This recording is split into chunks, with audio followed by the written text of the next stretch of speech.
Now, I know Detroit gets a bad rep, but there is some good news coming out of Detroit. And this is an article at the New York Times Magazine. And this is for all you opera fans out there, so I thought I'd share this with you. Welcome back to the channel, Culture Confederacy here. It's Sunday night, pipe and coffee in hand as always. And I asked the question, is the future of American opera unfolding in Detroit? This is an article by Mark Benelli, came out July 7th. So it's Yuval Sharon's wildly innovative stagings already celebrated in Berlin and Los Angeles, reaching new heights in Michigan.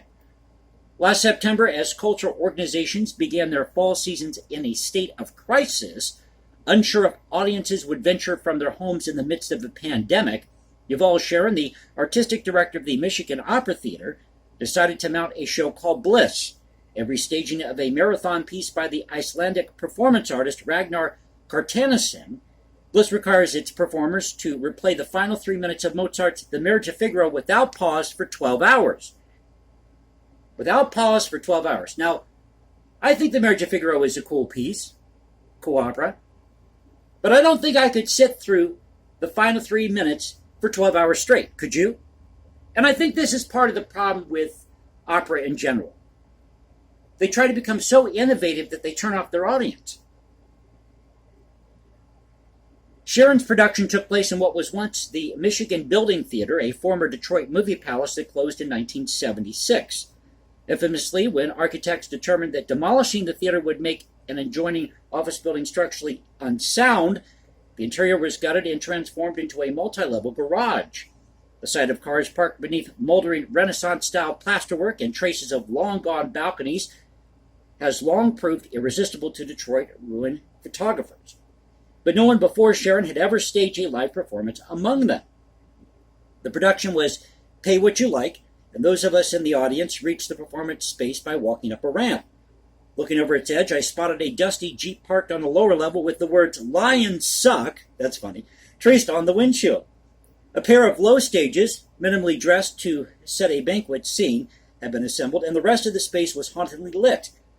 With an orchestra on the same level as the audience, whose members were free to sit or orbit at their leisure. And I like that idea, this more casual approach to opera or going to the symphony. Why do you need to perform at the symphony in a tuxedo?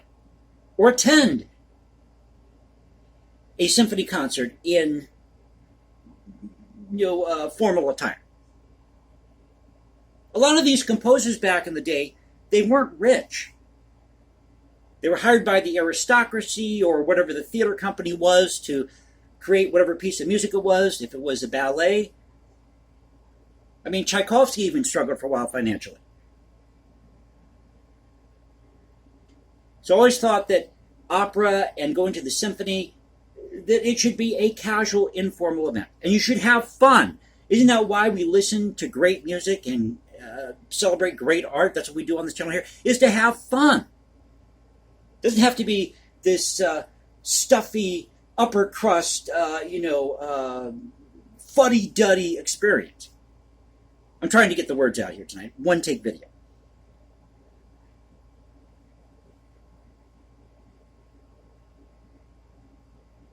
So any of these members could enter or leave at any part of the show, which began at noon and ended at midnight.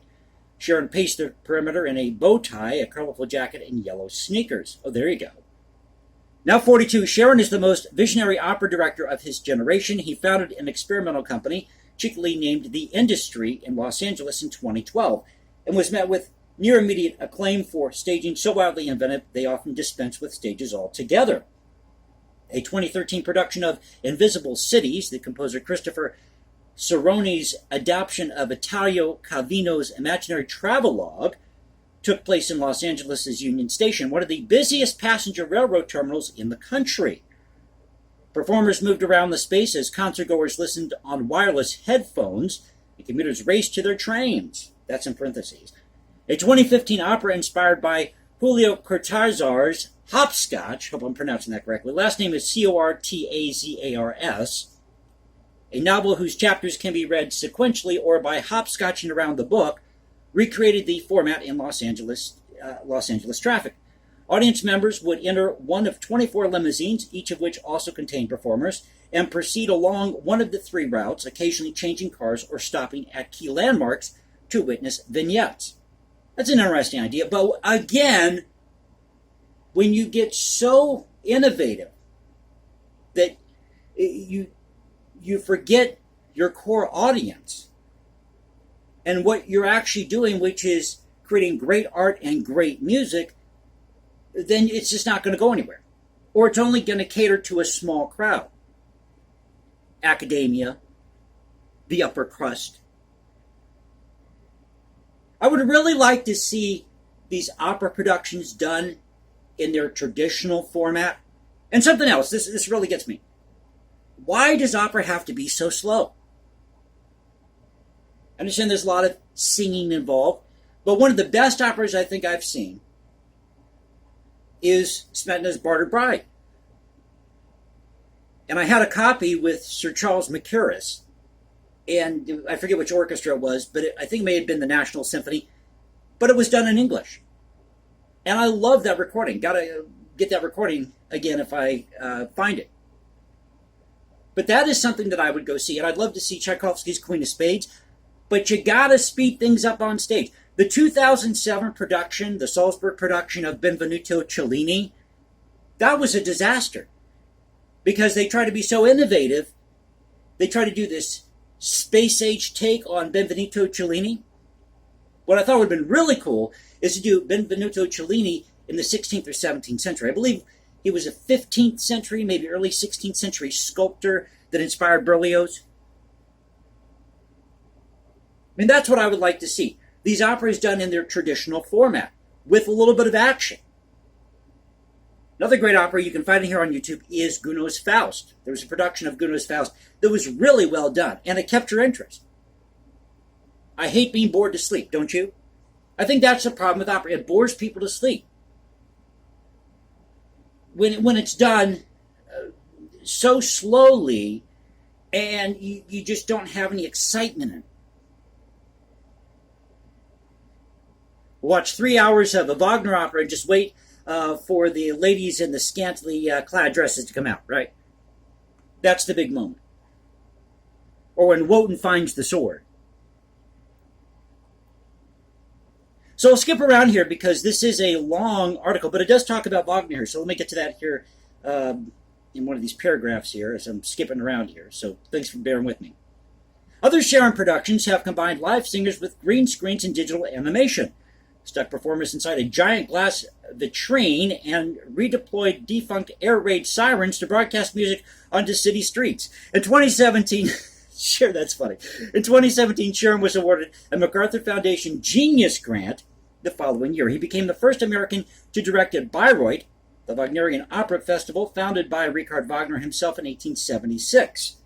The conductor Gustavo Dudamel, music and artistic director of the Los Angeles Philharmonic, where Sharon served a 3-year residency as artist collaborator, told me in an email that Sharon was a quote-unquote creative genius who understands the heart of every piece and takes us there through a vision that is incomparable. And yet, Sharon's boldest venture may have been the announcement in 2020 that he would be accepting a position as artistic director of the Michigan Opera Theater, since renamed, at Sharon's insistence, Detroit Opera. And rightfully so. It should be called the Detroit Opera. And Detroit was home to Motown. Other great artists, rock artists, people in R&B, Motown, as I said. But it also was home to the Detroit Symphony, which hosted several big-name conductors. We're talking Nima Yarvi, Antal Dorati, Leonard Slatkin.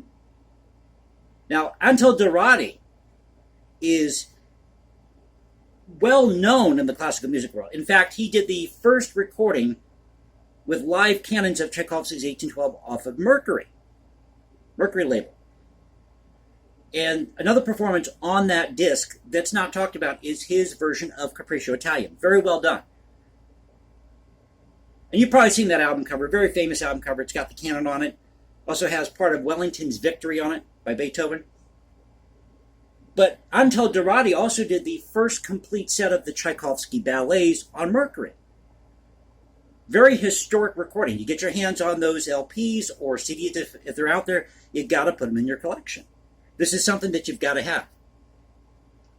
So Detroit was one of the big name orchestras back in the day, just as Chicago was, or the Philadelphia.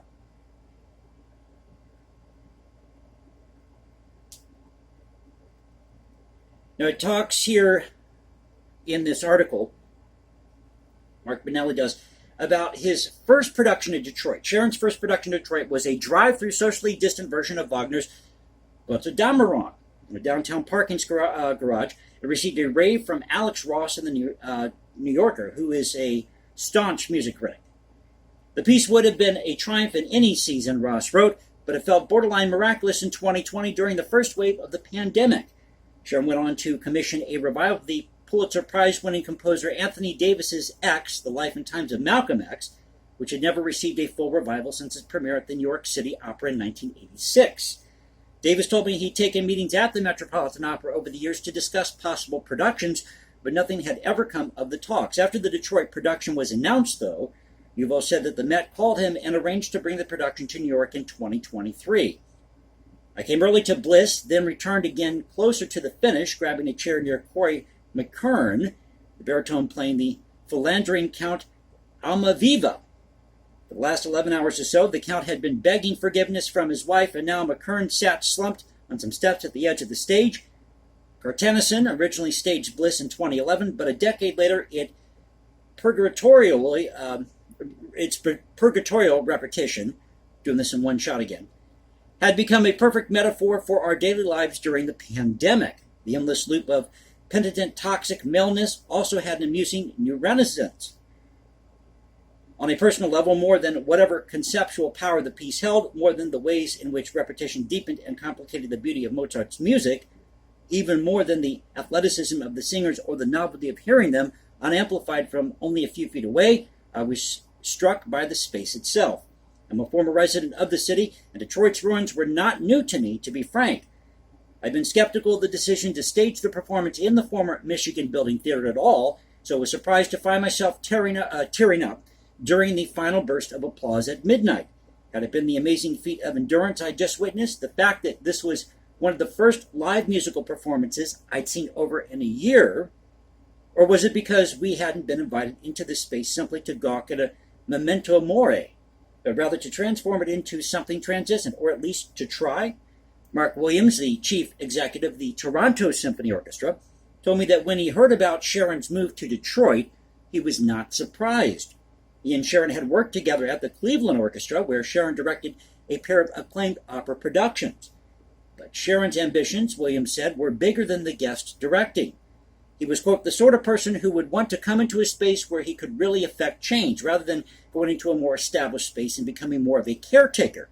So when he told me about Detroit, I thought, gosh, that makes perfect sense. I believe that ULV and Detroit Opera could really become the company that is showing America what opera can be. So this is at the New York Times Magazine. Hope you enjoyed the video. Thanks for letting me stumble through this, doing this in one take, as I said. You like the video, you know what to do. You can also find me at Instagram, #JasonComposes. Follow me at Twitter, Culture Confederacy at Twitter. This is the Culture Confederacy saying peace out. Stay safe, everybody. God bless this great country, and I'll catch you next time.